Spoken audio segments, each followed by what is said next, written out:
train station. Absolutely no trains because there's rail replacements today. Here is the lift, which is a generic disc. Yep, generic disc. Oh, and guess what?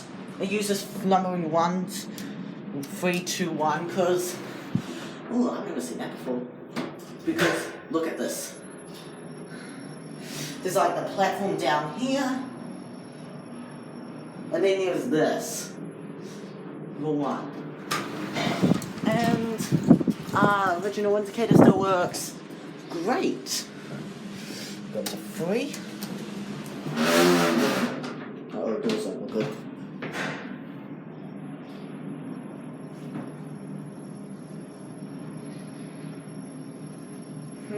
Let's see outside the indicator still works. That's good.